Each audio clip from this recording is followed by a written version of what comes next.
నమస్కారం. ప్రతిధ్వని కార్యక్రమానికి స్వాగతం. టర్కీలోని ఇస్తాంబుల్ అటాటర్క్ అంతర్జాతీయ విమానాశ్రయంలో ఉగ్రవాదులు ఆత్మాహుతి దాడులకు పాల్పడ్డారు. ఉగ్రవాదులు విమానాశ్రయంలోకి ప్రవేశించడం గమనించిన పోలీసులు వారిని నిరోధించేందుకు కాల్పులు జరిపేలోపే పేలుళ్లు సంభవించాయి. ఐసిస్ ఉగ్రవాదులే ఈ దాడికి పాల్పడినట్లు టర్కీ ప్రధాని వెల్లడించారు. ఉగ్రదాడిని ఐక్యరాజ్యసమితితో పాటు అమెరికా, భారత్ వంటి దేశాలు తీవ్రంగా ఖండించాయి. మరోవైపు భారత్లో దేశవ్యాప్తంగా ఉగ్రదాడులకు పడిన కుట్రను జాతీయ దర్యాప్తు సంస్థ భగ్నం చేసింది. హైదరాబాద్లో ఐసిస్ సానుభూతి పరులను అదుపులోకి తీసుకుని విచారణ జరుపుతోంది. ఈ నేపథ్యంలో ఐసిస్ ఉగ్రదాడులను ఎలా ఎదుర్కోవాలి అనే అంశానికి సంబంధించి ప్రతిధ్వని చర్చను చేపట్టింది. ఈ చర్చలో పాల్గొంటున్న ప్రముఖులు సి నరసింహారావు గారు, రాజకీయ సామాజిక అంశాల విశ్లేషకులు లెఫ్టినెంట్ జనరల్ ఏఆర్కే రెడ్డి గారు, పలు ఉన్నత హోదాల్లో సేవలందించిన మాజీ సైనిక ఉన్నతాధికారి రావులపాటి సీతారామరావు గారు, వివిధ ఉన్నత హోదాల్లో పనిచేసిన మాజీ పోలీసు ఉన్నతాధికారి ఆర్ సిద్దిరెడ్డి గారు, భారతీయ జనతా పార్టీ అధికార ప్రతినిధి, రాజకీయ అంశాల విశ్లేషకులు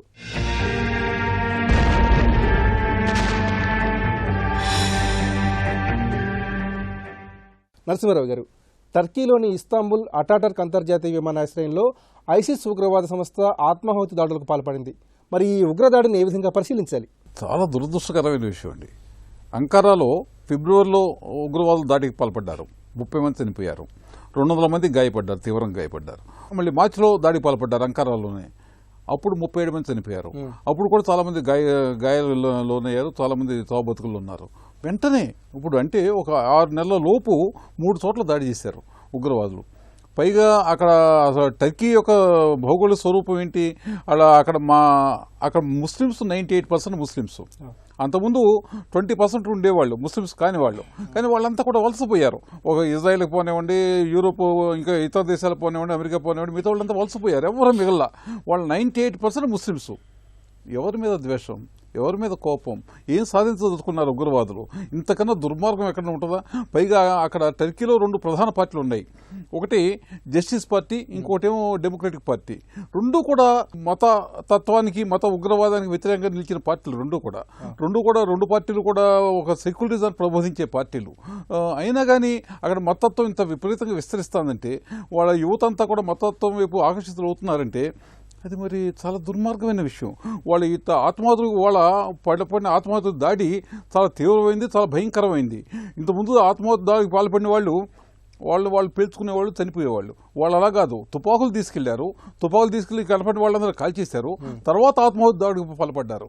అంటే ఇంతకన్నా దుర్మార్గం అసలు చాలా తలుచుకుంటేనే చాలా భయానకం అనిపిస్తుంది. చాలా దుర్మార్గమైన దాడి ఇది. ఈ దాడి వలన దీర్ఘకాలికంగా ఏం జరగబోతోంది? ఆ మతం, వాళ్ళు ఏ మతాన్ని నమ్మి దాడులు చేస్తున్నారో, ఏ ఉగ్రవాదాన్ని ఆశ్రయించి దాడులు చేస్తున్నారో, ఆ ఉగ్రవాదానికి ఆత్మాహుతి, ఆ మతానికి ఆత్మాహుతిగా పరిణమిస్తుంది. అంతే తప్ప దీనివల్ల వాళ్ళు సాధించేది ఏమీ లేదు. ప్రపంచంలో సాధించే ఉగ్రవాదం వల్ల ఎవరైనా ఏమైనా సాధించారా? ముస్లిం మతాన్ని అందరూ ప్రశ్నిస్తారు. ముస్లింలో కనుక ఇంగ్లాండ్లో తీసుకుంటే, రెఫరెండం తీసుకుంటే, ముస్లిం మతంలో ఎంతమంది సమర్థిస్తున్నారంటే 1% కూడా ఉండరు సమర్థించేవాళ్ళు. కానీ ఆ 1% ఎట్టా కట్టడి చేయాలి, ఆ 1% ఉగ్రవాదాన్ని ఎలా కట్టడి చేయాలన్న దాని మీద మిగతా మతస్థులంతా కూడా నూరు వెళ్ళబెడుతున్నారు. ముస్లిం సమాజం అంతా కూడా సమర్థిస్తుంది అనుకుంటే పొరపాటు. ముస్లిం సమాజానికి దీనికి సంబంధం లేదు. పైగా టర్కీ కమల్ పాషా 1922లోనే అనేక సంస్కరణలు పెట్టాడు. అది చాలా మోడర్న్ ప్లేస్గా పరిగణన పొంది ప్రపంచంలో, మోడర్న్ ముస్లిం దేశం. కానీ తర్వాత ఛాందస్లు వచ్చి అక్కడ మొట్టమొదటి అసలు బుర్ఖాలు కానీ వేసుకోవటం నిషిద్ధం. తర్వాత అదంతా తొలగించారు. ఇవాళ టర్కీ లాంటి ఆధునిక దేశం కూడా ఈ మత ఛాందస్ల గుప్పిట్లోకి వెళ్ళిపోతున్నది ప్రపంచానికి ఒక భయంకరమైన సిగ్నల్. ఏఆర్కే రెడ్డి గారు, ఐరోపా సమాఖ్య నుంచి బ్రిటన్ వైదొలిగితే ఐరోపా అంతటా దాడులు చేస్తామని ఐసిస్ ఉగ్రవాద సంస్థ ముందుగానే హెచ్చరించింది. మరి ఈ దాడి ద్వారా ఐరోపాలో ఇక సులువుగా తెగబడతామనే హెచ్చరికని, సంకేతాన్ని ఐసిస్ ఉగ్రవాద సంస్థ ఇస్తుందని మనం భావించవచ్చా? టర్కీ ఒక రకమైన ముస్లిం నేషన్ అయినా కూడా, ముస్లిం మెజారిటీ అయినా కూడా ముస్లిం నేషన్ లాగా లేదు. అది చాలా లిబరల్ అప్రోచ్. అది ఎందుకంటే టర్కీ ఒకటే దేశం, ఏషియా, యూరోప్ రెండిట్లో ఉంది. ఈ ఇస్తాన్బుల్ అనేది ఓల్డ్ నేమ్ కాన్స్టాంటినోపుల్, దాని పేరు కాన్స్టాంటినోపుల్. ఆ కాన్స్టాంటినోపుల్ యూరోప్లో కొంత భాగం ఉంది, ఏషియాలో కొంత భాగం ఉంది.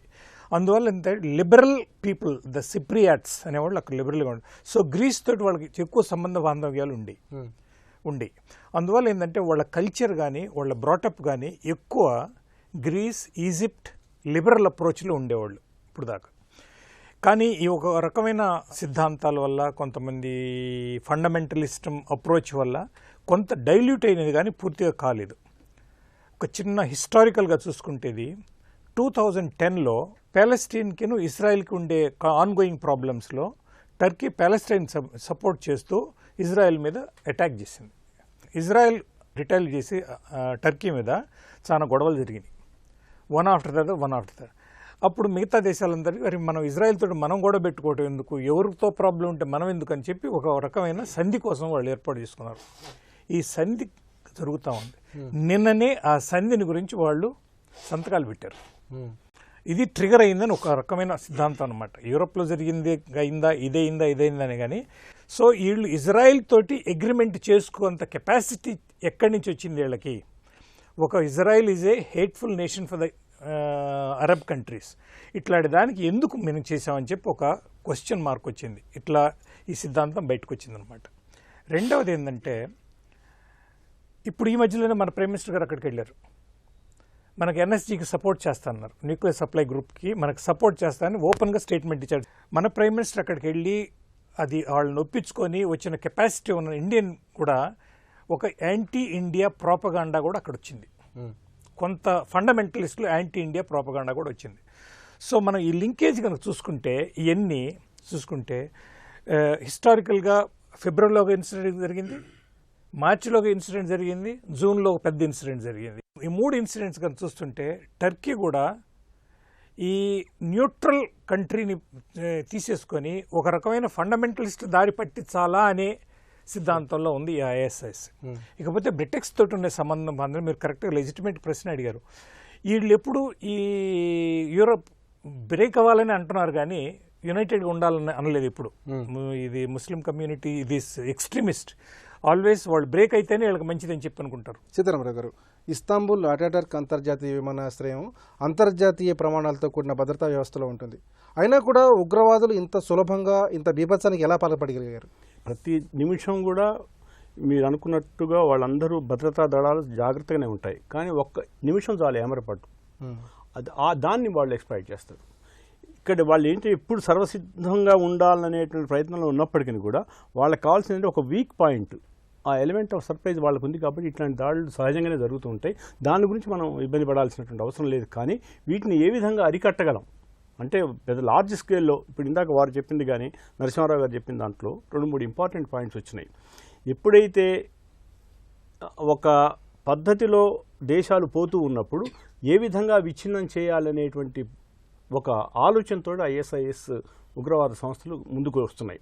మీరు చూడండి, ఎప్పుడైనా సరే మన దేశంలో ఆగస్ట్ 15th లేకపోతే January 26th అంటే ఇండిపెండెన్స్ డే, అదేవిధంగా రిపబ్లిక్ డే, ఈ ముందర కానీ తర్వాత కానీ ఏదో ఒకటి చేయాలనేటువంటి ప్రయత్నం జరుగుతూనే ఉంటుంది. ఇవాళ మీరు ఒక విధంగా నిన్నటి మొన్నటి ఇవాళ పరిస్థితులను కనుక మనం ఆకలింపు చేసుకున్నట్టయితే, అంతర్జాతీయ స్థాయిలో ఇస్తాన్బుల్ సంతకాలు పెట్టిన తర్వాత ఇమీడియట్గా టర్కీ ఆ విధంగా ఉండటానికి వీలు లేదనేటువంటి నిశ్చితాభిప్రాయంతో కూడినటువంటి సంకేతం.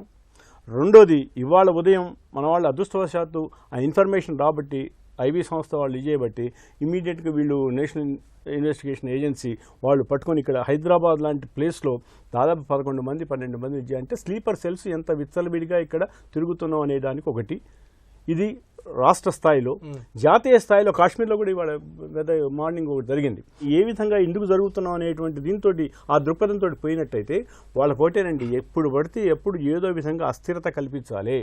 ముఖ్యంగా ఇండియా లాంటి దేశం కానీ టర్కీ లాంటి దేశం కానీ, అంటే బాగా డెవలప్మెంట్ ఓరియంటెడ్ యాంగిల్లో పోతున్నటువంటి దేశాల మీద పడితేనే కానీ, ఈవెన్ అమెరికా అన్ని ఆల్మోస్ట్ ఇప్పుడు ఏ దేశం కూడా వాళ్లకు మేము చెయ్యం అనేటువంటి అభిప్రాయం లేదు.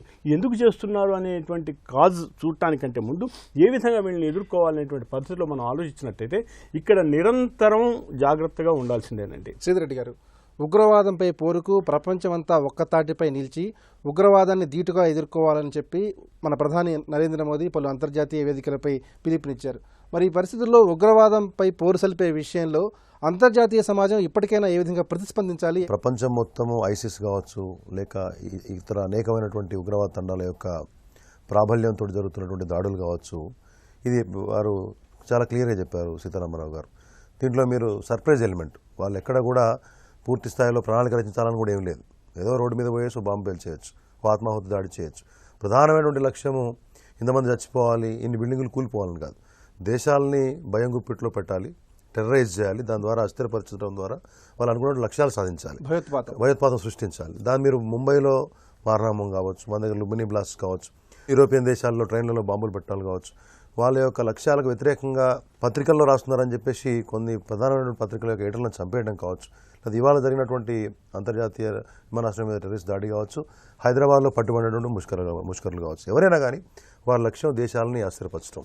ఇవాళ ఇంతకుముందు మనం మాట్లాడుకున్నాం ఈయూకి సంబంధించి ఎగ్జాంపుల్ మనం తీసుకోవాలి. దీంట్లో ఏ విధంగా అంతర్జాతీయ సమాజం మరింత కలిసికట్టుగా పోరాడాలంటే చాలా ప్లాన్డ్గా వారు బ్రిటన్కి మన మిగతా ఈయూ దేశాలకి చాలా ఈజీగా కానిస్టికులను పంపించడం, శరణార్థులను పంపించడం ప్లాన్డ్గా కొంతమేరకు కూడా చేసి, ఏదో వాళ్ళకి అవసరార్థం వచ్చిన వాళ్ళు కాదు, కొంత ప్లాన్డ్గా ఇప్పుడు దాని మీద ఒక పెద్ద విచారణ జరుగుతూ ఉంది. నిజంగానే కావాల్సుకొని బ్రిటన్కి పెద్ద ఎత్తున పంపించడం, తద్వారా బ్రిటన్లో ఈయూ దేశాల్లో అంటే యూరోపియన్ దేశాల్లో అలాంటి భయోత్పాతం ఈ ఒక వర్గానికి ఒక మతానికి చెందిన వాళ్ళు ఎక్కువ మేరకు ఇక్కడ కూడితే అటువంటి భయోత్పాతం జరుగుతుందేమో అని చెప్పి భయపడి ఈ జరిగినటువంటి ఓటింగ్లో కొంతమంది ఆ బ్రెగ్జిట్కి అనుకూలంగా ఓటేశారు. తద్వారా వాళ్ళు అనుకున్నటువంటి లక్ష్యం అది కాగానే బ్రస్సెల్స్ లేకపోతే మరొక దేశాల్లో మీరు ఇమీడియట్గా మనం అటాక్ చేయాలి, వాళ్ళని కూడా అస్థిరపరచాలి. ఈ యూరోపియన్ యూనియన్ అంటే కలిసికట్టుగా ఉండాల్సినటువంటి ప్రపంచ దేశాలను ఇప్పుడు మీరు చూస్తే వాళ్ళని విడదీయటం, మీరు ప్రత్యేకించి చూస్తే ఈయూలో బ్రిటన్ యొక్క ప్రాబల్యం ఎక్కువ. అమెరికా అంతర్జాతీయ ఉగ్రవాదం పోరాడుతున్నటువంటి పాలసీస్కి ఎక్కువగా యూరోపియన్ యూనియన్లో మద్దతిస్తున్న దేశం బ్రిటన్ దేశం యొక్క టోటల్ జీడిపి యూరోపియన్ యూనియన్లో 14% ఉంటే వాళ్ళ యొక్క ఏమంటారు డిఫెన్స్ స్పెండ్స్ 20%, జీడిపి 14%, వాళ్ళ యొక్క రక్షణ మీద స్పెండ్ చేసేది 20% టోటల్ ఈయూలో. అటువంటి దేశాన్ని వాళ్ళు విడదీసే ప్రయత్నం చేశారు, సక్సెస్ఫుల్ చేయగలిగారు. అంటే వాళ్ళే చేశారా అని చెప్పలేము, ఆ యొక్క ప్రభావం కొంతమేరకు కనబడింది. ఇవాళ మిగతా దేశాలు విడిపోతే అంతర్జాతీయంగా సమాజం మళ్ళీ విడిపోతుంది, మా మీద పోరాటం చేయాలనే ఒక దురుద్దేశం వాళ్ళలో ఉంది. కాబట్టి మోడీ గారు ఏ వేదిక మీదకి పోయినా, మీరు ఏ అంశాల మీద విదేశాంగ విధానం మీద పోయినా మరొక దానికి పోయినా కానీ అంతర్జాతీయంగా జరుగుతున్నటువంటి ఉగ్రవాదం మీద వారు ప్రతిసారి మాట్లాడడం జరిగింది. ఇవాళ భారతదేశంలో ప్రత్యేకించి ఐఎస్ఐఎస్ విషయంలో నవంబర్లో ఇంటెలిజెన్స్ రిపోర్ట్స్ ద్వారా 150 మంది మన దేశంలో సానుభూతి పనులు ఉన్నారంటే దక్షిణాదిలో ఎక్కువగా హైదరాబాద్లో కనబడుతున్నారు. అంటే ఇక్కడ ఈ ప్రాంతం ఆ ప్రాంతం లేదు. కాబట్టి ఇవాళ ప్రపంచ దేశాలన్నీ కలిసికట్టుగా పోరాడాలి, దానికి ఒక రంగు కానీ మతం కానీ ప్రాంతం కానీ లేదు. కాబట్టి ఇవాళ మీ దేశంలో జరిగితే మా దగ్గర జరగదనేటువంటి ఉద్దేశం ఏం లేదు. నరసింహారావు గారు, సామాజిక మాధ్యమాల ద్వారా ఒక వర్గంగా ఏర్పడ్డ ఉగ్రవాదుల కుట్రను ఎన్ఐఏ సమర్థవంతంగా భగ్నం చేసింది. ఈరోజు హైదరాబాద్లో ఐసిస్ సానుభూతి పరులను పోలీసులు అదుపులోకి తీసుకున్నారు. మరి ఈ అంశాలు ఎలాంటి సంకేతాలు అందిస్తున్నాయి? చాలామంది ముస్లిం యువకులు దాని పట్ల ఆకర్షితులు అవుతున్నారు. దీనికి భారత ప్రభుత్వం ఏం చేయాలి, ప్రపంచం ఏం చేయాలి, ఎవరైనా ఏం చేయాలి? అసలు ముస్లిం మతం అంటే ముస్లిం మతం మనలో ఉన్నారే, మనలో అందరిలో ముస్లిమ్స్ ఇక్కడ అన్ని చోట్ల ఉన్నారు. ముస్లిమ్స్ దేశంలో ముస్లిం మత పెద్దలు ఉన్నారు. పెద్దలతో ఇంతవరకు అసలు డిస్కషన్ చేసిన సందర్భం ఉందా? ప్రభుత్వం కానీ ఇతర మతస్థులు కానీ వాళ్ళతో డిస్కస్ చేసి వాళ్ళని మీరు ఎవరైతే టెర్రరిజం వైపు మొగ్గుతారో వాళ్ళు మీ మతాన్ని నుంచి బహిష్కరించండి, మీ నమాజులో పాల్గొనకుండా బహిష్కరించండి అని చెప్పి వాళ్ళని ఒప్పించి వాళ్ళతోనే వాళ్ళని నేర్పించాలి. ముస్లిమ్స్ కాబట్టి చెప్పండి, ఆ బాధ్యత. మీలో టెర్రరిస్టులు ఎవరున్నారు, దేశ విద్రోహ కార్యకలాపాలు పాల్పడే వాళ్ళు ఎవరున్నారు, వాళ్ళని మీరు పట్టుకోండి, మీరే వాళ్ళని బహిష్కరించండి, మీరే వాళ్ళని దూరంగా ఉంచండి, సమాజంలో దూరంగా ఉంచండి, ముస్లిం మతం నుంచి కూడా బహిష్కరించండి. ముస్లిం మతం దీన్ని ఉగ్రవాదాన్ని ప్రోత్సహించదు, ఉగ్రవాదానికి చేయూతనివ్వదు అని 1-10 సార్లు మీరు చెప్పండి అని వాళ్ళని ఎందుకు ప్రోత్సహించట్లా? మనం వాళ్ళని అసలు ఎందుకు రంగంలోకి దింపట్లా? ఒక చిన్న విషయం చెప్తా. టర్కీలో జరిగింది ఇది. టర్కీలో 2 పార్టీలు కలిసి దాదాపు 2 పెద్ద పార్టీలు కలిసి 85% ఓట్లు వస్తాయి. ముస్లిం మతాన్ని ఆదరించే పార్టీలు, ముస్లిం ఉగ్రవాదాన్ని ప్రోత్సహించే పార్టీలు 5 ఉన్నాయి. వాళ్ళు ఎప్పుడు ఒక సీటు కూడా గెలవాలి పార్లమెంట్లో. అక్కడ అంటే ఏంటి, వాళ్ళు ప్రజలు కూడా వాళ్ళని సమర్థించట్లా. టెర్రరిస్టులకి హైదరాబాద్ ఒక రక్షణగా ఉంటుంది మనకి, ఇక్కడ ఎటువంటి భద్రత, చాలా భద్రత ఉందన్న భావన చాలా ముస్లిమ్స్లో ఉంది. ఎందుకంటే ఇక్కడ ఇంత డెన్సిటీ ఉన్న ముస్లిం సిటీ దేశవ్యాప్తంగా ఒక 2-3 నార్త్లో తప్ప సౌత్లో ఎక్కడ లేవు. ఏఆర్కే రెడ్డి గారు, అంతర్జాల వేదికగా ఐసిస్ ఉగ్రవాద సంస్థ యువతను, ముఖ్యంగా దక్షిణాది రాష్ట్రాలకు సంబంధించిన యువతను ఏ విధంగా ఆకర్షిస్తోంది? ముఖ్యంగా ఈ విషయంలో అంతర్జాలంపై ఎలాంటి స్పష్టమైన నిఘా ఉంచాల్సిన అవసరం ఉంది? ఎక్కడైతే పేదత్వం ఉంటుందో, పావర్టీ ఉంటుందో, అన్ఎంప్లాయ్మెంట్ ఎక్కువ ఉంటుందో, చదువుకున్న వాళ్ళు ఉంటారో వాళ్ళంతా ఇలాంటి ఎక్స్ట్రీమిజం పోవటం అనేది జరుగుతానని తెలుస్తాను, హిస్టారికల్గా తెలుస్తుంది. ఇది మన దేశం కూడా దాంట్లో ఎక్సెప్షన్ ఏం కాదు. కానీ ఒక ఎక్సెప్షన్ ఎక్కడ జరుగుతుందంటే, దీనికి ఒక రకమైన ఆర్థిక యాంగిల్ కాకుండా మతపరంగా యాంగిల్ ఏమైనా వస్తుందా అనేది ఒక ప్రశ్న చిహ్నంగా ఉండిపోయింది. అది కన్ఫర్మ్ అవుతా ఉంది చిన్నంగా. ఇది ఒక రకమైన భయం పుట్టాను. ఎందుకంటే పోలరైజేషన్ జరుగుద్ది ఎప్పుడైనా సరే. ఒక సంస్థ పోతా ఉంటే దానికి వ్యతిరేకంగా ఇంకో మతపరంగా ఇంకో సంస్థ వస్తుంది. ఇప్పుడేమవుద్ది, కొట్టుకోవడం తన్నుకోవడం తప్పితే ఇంకేముండదు అనమాట. ఇకపోతే ఇంటెలిజెన్స్ నెట్వర్క్ గురించి మీరు అడిగిన దానికి, ఇప్పుడు ఎన్ఐఏ ఎట్లా చేయగలిగింది ఇది? ఇప్పుడు వీళ్ళు పట్టుకోగలిగారంటే ఏదో రకంగా మన కెపాసిటీ పెరిగింది. ఇంటెలిజెన్స్ నెట్వర్క్ మన కెపాసిటీ పెరిగింది. మనకు తెలిసినవి కొన్ని ఉంటాయి, మనకు తెలియని ఎన్నో ఉన్నాయి. లక్నోలో ఎంతమంది పట్టుబడ్డారు, ముజఫర్నగర్లో ఎంతమంది పట్టుబడ్డారు, ఇవన్నీ మీరు కనుక ఎక్కడన్నా ఎప్పుడో ఒకప్పుడు ఆర్టీఐ కింద మీరు కనుక ఒక 20 ఏళ్ల క్రితం కనుక డీక్లాసిఫై అయినప్పుడు చూసుకుంటే మీకు తెలిసిపోద్ది ఎన్ని ప్రివెంట్ చేయగలిగిన కెపాసిటీ దేశానికి ఉందనేది. ఎందుకు చెప్తున్నానంటే విషయం, ఈ బయటకు వచ్చిన యొక్క విషయం కనుకుంటే బయటకు రాని విషయాలు పట్టుకున్న వాళ్ళు ఇంకా 20 అన్న ఉంటాయి కనీసం. ఇది మాత్రం నేను గ్యారంటీగా చెప్పగల. అందువల్ల ఏంటంటే మనకి ఇప్పుడు ఇంటెలిజెన్స్ నెట్వర్క్ కానీ ఎలక్ట్రానిక్ మీడియా వల్ల ఇంటర్సెప్షన్ కానీ చాలా ఇంప్రూవ్ అయింది. చాలా ఇంప్రూవ్ అవడానికి కారణం ఏంటంటే యూరోప్ నుంచి కానీ అమెరికా నుంచి కానీ మిగతా affected nations, I will say even Dubai also for that matter, effect అయిన నేషన్స్ అన్నీ ఒక రకమైన నెట్వర్క్లో ఉన్నాయి. ఈ నెట్వర్క్ షేరింగ్ ఆఫ్ ఇన్ఫర్మేషన్లో ఇది మనకు వచ్చి ఉంటుంది. యాక్షన్ ఇమీడియట్గా జరగడానికి కారణం ఏంటంటే integrated intelligence network plus action. Sitarama Rao గారు, దేశంలో ఎక్కడ ఏ ఉగ్రవాద దాడి జరిగినా దాని మూలాలు హైదరాబాద్లోనే స్పష్టంగా కనిపిస్తున్నాయి. మరి హైదరాబాద్లో ఉన్న నిద్రాణ శక్తులకు ఎలాంటి రక్షణ కల్పిస్తోంది? ముఖ్యంగా హైదరాబాద్లో ఉన్న నిద్రాణ శక్తులను ధీటుగా ఎదుర్కొనే విషయంలో పోలీసు యంత్రాంగం ఎప్పటికప్పుడు ఎలాంటి వ్యూహాలను రూపొందించుకోవాలి? నిద్రాణ శక్తులు అంటే స్లీపర్ సెల్స్ అవి ఉన్నమాట వాస్తవమే, కానీ ఇవి చాలా తగ్గిపోతున్నటువంటి విషయాన్ని కూడా మనం ఖచ్చితంగా పరిగణలోకి తీసుకోవాలి. దాదాపు 5-6 ఏళ్ల కిందట ఉన్నటువంటి స్లీపర్ సెల్స్ ఈ మధ్యకాలంలో చాలా తక్కువగా ఉన్నాయి. దానికి కారణం ఏంటంటే భద్రతా పరంగా మనం తీసుకున్నటువంటి చర్యలే. ఒక్కటి ఏంటంటే it is a continuous monotonous work అండి. వీళ్ళ మీద నిఘా పెట్టడం అనేది ఇవాళ ఏదో ఒక్క నిమిషంలో అయిపోయేటువంటి పని కాదు. దానికి కావాల్సిందేంటి? ఇంటెలిజెన్స్ గ్యాదరింగ్ ఎట్లా అంటే ఇక్కడ local level, state level, at the same time national level, international level, ఈ విధంగా రావాల్సినటువంటి దశల వారీగా. రెండోది ఏంటంటే ఇన్వాల్వ్మెంట్ అంటే ఏమిటి? ఇక్కడ కేవలం ఇంటెలిజెన్స్ వాళ్ళ ఇన్వాల్వ్మెంట్ వాళ్ళే ఇచ్చేస్తే కాదు, లోకల్ పోలీసును కూడా, లోకల్గా ఉన్నటువంటి ఇన్ఫార్మెంట్స్ను కూడా ఇన్వాల్వ్ చేసినప్పుడే దానికి తగ్గ ఫలితాలు వస్తాయి. మూడోది ఏంటంటే ఈ వచ్చినటువంటి వీటన్నిటిని కలిపి ఏ విధంగా మనం అగ్రెసివ్ యాక్షన్ తీసుకోవడం జరుగుతుంది. ఒకసారి ఏదో ఫలానా చోట ఉన్నారని అనుకోవడం కాకుండా దానికి తగ్గట్టుగా మన యొక్క వీటిని పెట్టుకొని ప్రణాళికలు పెట్టుకొని వాటిని చేయటం అనేది ఇది చాలా క్లిష్టమైనటువంటి ఇది. కానీ ఒకటి thanks to police department or for that matter other allied departments ఒక విధంగా విజయాన్ని సాధిస్తూనే ఉన్నారు.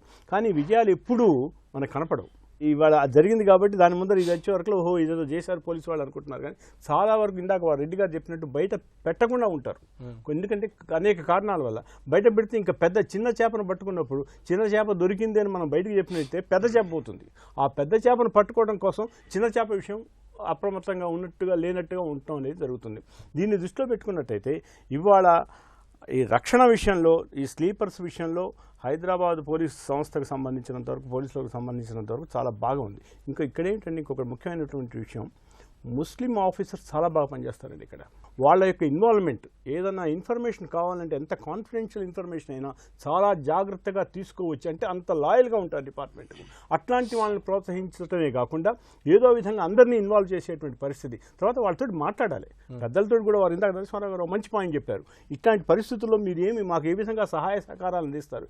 ఎప్పుడైనా సరే పబ్లిక్ పార్టిసిపేషన్ ఉంటేనే కానీ ఇంత పెద్ద ఉపద్రవం రాబోతున్నది, మనం దీన్ని దూరంగా పెట్టాలంటే వాళ్ళ యొక్క పార్టిసిపేషన్ ఉంటే తప్ప మనకి సాధ్యపడుతుంది. శ్రీధర్ రెడ్డి గారు, దేశంలో ఉగ్రవాద చర్యల్ని పూర్తిగా అరికట్టాలంటే కేంద్ర రాష్ట్ర ప్రభుత్వాలు ఎలాంటి దీర్ఘకాలిక వ్యూహాలను అవలంబించాలి? కేంద్ర రాష్ట్రాల యొక్క ఇంటెలిజెన్స్ వ్యవస్థల మధ్య సమన్వయం, అదేవిధంగా మోడీ గారు ఆ మధ్యలో మనం అరబ్ ఎమిరేట్స్కి వెళ్ళినప్పుడు ఈ ఇన్ఫర్మేషన్ ఇంటర్నేషనల్గా జరిగేటటువంటి యొక్క ఉగ్రవాద ప్రభావం ఉన్నటువంటి ఒక దేశాలు, బాధిత దేశాలు ఏవైతే ఉన్నాయో వారందరినీ ఒక నెట్వర్క్లోకి వచ్చి సమాచార మార్పిడి కోసం ఆయా దేశాలు, అరబ్ దేశాలు ప్రత్యేకంగా ఎక్కువగా పార్టిసిపేట్ చేయకపోతుండే. ఆ సమావేశం తర్వాత నుంచి వారు పార్టిసిపేట్ చేయడం జరిగింది. కాబట్టి అంతర్జాతీయంగా వచ్చే సమాచారాన్ని క్రోడీకరించి ఆ రాష్ట్రాలకు పంపించడంలో కేంద్రం పూర్తి స్థాయిలో అప్రమత్తంగా పనిచేయాలి. రాష్ట్రాల ఏజెన్సీస్ రెగ్యులర్గా వచ్చే అలర్ట్సే కాదు అనుకోకుండా ఎప్పటికప్పుడు ఇంకా అప్రమత్తంగా పనిచేయడం అనేది ఇక్కడ భద్రతా బలగాలని అప్రమత్తం పెట్టుకోవడము, ఇంకా నెట్వర్క్. ఇప్పుడు వాళ్ళ 11 మందిని పట్టుకున్నారంటే వారు చెప్పినట్లు ఎన్నో రోజుల నుంచి దాని మీద చాలా ప్లానింగ్ ఉండొచ్చు, ఇన్ఫర్మేషన్ గ్యాదరింగ్ ఉండొచ్చు, డిసెమినేషన్, డిస్ట్రిబ్యూషన్ అనేక రకాలుగా ఉండేటువంటి అవకాశం ఉంది. కాబట్టి ఆ వ్యవస్థల్ని పకడ్బందీ చేయటము, వారిని ప్రాపర్గా రివార్డ్ చేయటము, ప్రివెంటివ్ మెకానిజమ్స్ ఏర్పాటు చేయటము, బలగాలకి ఆధునిక సంపత్తి ఇవ్వడము, వారు చెప్పినట్టు సామాజిక కోణం. ఎందుకు యువత ఆకర్షితులు అవుతూ ఉన్నారు? ప్రత్యేకించి ఇప్పుడు హైదరాబాద్లో మన దగ్గర మెజారిటీ సంఖ్యలో ముస్లిం యువత ఉన్నారు. సరే, ముస్లిం సమాజము ఉగ్రవాదానికి అనుకూలంగా పనిచేస్తుంది అనలేము, కానీ పట్టుబడ్డ వాళ్ళందరూ కూడా ముస్లిం సమాజం నుంచి ఉన్నారు. కాబట్టి వారికి వచ్చినటువంటి సామాజిక ఆర్థిక అంశాల విశ్లేషణ చేసి వారు ఆ విధంగా పోకుండా మత పెద్దల ద్వారా చేస్తారా, లేకపోతే కౌన్సిలింగ్ ద్వారా చేస్తారా, మరొక ద్వారా చేస్తారా, వారిని అటువంటి ఐఎస్ఐఎస్ లాంటి యొక్క ప్రభావాలకి లోన్ కాకుండా ప్రివెంటివ్ చేయటం, ఇది సామాజిక, ఆర్థిక, అదేవిధంగా భద్రతాపరంగా అన్ని రకాలుగా వ్యూహాలు రచిస్తే ఖచ్చితంగా భారతదేశం ఆ మధ్య మన హోంమంత్రి రాజ్నాథ్ సింగ్ గారు చెప్పినట్లు పూర్తి స్థాయిలో సన్నద్ధంగా ఉన్నాం. ఎటువంటి ఐఎస్ సంఘటన ఇక్కడ ఉగ్రవాద సంఘటన ఇక్కడ జరగలేదు. చాలాసార్లు మనకు తెలియక కూడా దేశం దాని నుంచి మనం కాపాడుకుంటూ వస్తూ ఉన్నాం. భవిష్యత్తులో ఈ సంస్థలు అయితే ఉన్నాయో, రైట్ ఫ్రమ్ రా నుంచి మొదలు పెడితే, ఐబీ నుంచి మొదలు పెడితే, రాష్ట్రాల ఇంటెలిజెన్స్ వ్యవస్థల నుంచి మొదలు పెడితే అందరూ సమర్థవంతంగా పనిచేస్తే, నెట్వర్క్ ఎఫెక్టివ్గా ఉంటే ఖచ్చితంగా ఇవాళ జరిగినట్టు వారిని నిరోధించే ప్రయత్నం ఖచ్చితంగా చేయవచ్చు. బ్రెగ్జిట్ ఫలితాల తర్వాత ఐసిస్ ఉగ్రవాదులు జరిపిన ఈ దాడిని అంతర్జాతీయ సమాజం చాలా తీవ్రంగా పరిగణిస్తోంది. ఐరోపా సమాఖ్య నుంచి బ్రిటన్ వైదొలిగితే ఐరోపాలో యథేచ్ఛగా దాడులకు పాల్పడతామని ఐసిస్ ఉగ్రవాద సంస్థ ఇప్పటికీ హెచ్చరించింది. ప్రపంచ దేశాలన్నీ ఒక్కతాటిపైకి వచ్చి ఉగ్రదాడులను ధీటుగా ఎదుర్కోవాల్సిన సమయం వచ్చిందని నిపుణులు అంటున్నారు. ఇది నేటి ప్రతిధ్వని. నమస్కారం.